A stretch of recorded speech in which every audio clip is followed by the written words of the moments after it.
কাউকে বেশি tag care করলে একদিন সে ওভারট্যাক করে চলে যায়। মানুষ অর্থ নিয়ে নিজের অবস্থার পরিবর্তন করতে পারলেও কখনো স্বভাবের পরিবর্তন করতে পারে না। যতদিন সবার কথা সহ্য করতে পারবে ততদিন তুমি ভালো, প্রতিবাদ করলেই তুমি খারাপ।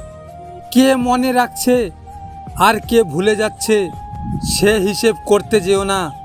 তুমি শুধু এতটুকুই যাচাই করো তোমার পরিস্থিতিতে কে তোমাকে কতটা গুরুত্ব দিচ্ছেন। জীবনে কাউকে আঘাত করার আগে একটু ভেবে নিবে নিজে আঘাত পেলে কেমন লাগে। মনে রাখা উচিত জীবনে কাউকে কাঁদিয়ে বেশি দিন ভালো থাকা যায় না।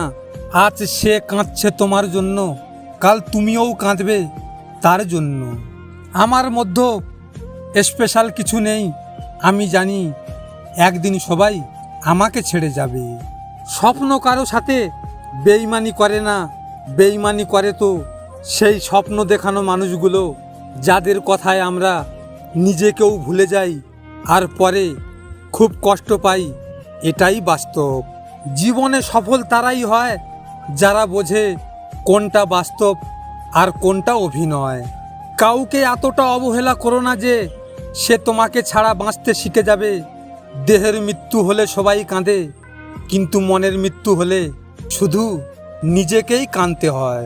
জীবনে সব কিছু করিস, কিন্তু কারো সাথে রোজ কথা বলার অভ্যাস করিস না, নয়তো খুব কাঁদবি যখন সে কথা বলা বন্ধ করে দিবে।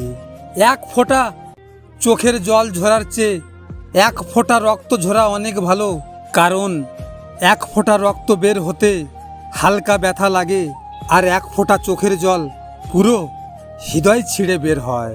তুমি আমাকে সেদিন খুব মিস করবা যেদিন আমার মতো আর কাউকে পাবে না। সেদিন আফসোস করে বলবে একজন ছিল যে আমাকে স্বার্থ ছাড়াই অনেক ভালোবাসত।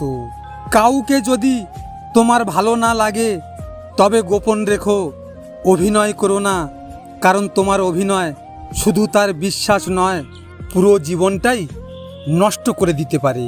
ভিডিওটি ভালো লাগলে পাশে থাকবেন, আর হ্যাঁ, নিজের খেয়াল অবশ্যই রাখবেন, কারণ এটা স্বার্থের দুনিয়া। এখানে নিজের খেয়াল নিজেকেই রাখতে হয়। দেখা হচ্ছে পরের ভিডিওতে। ভালো থাকবেন, সুস্থ থাকবেন।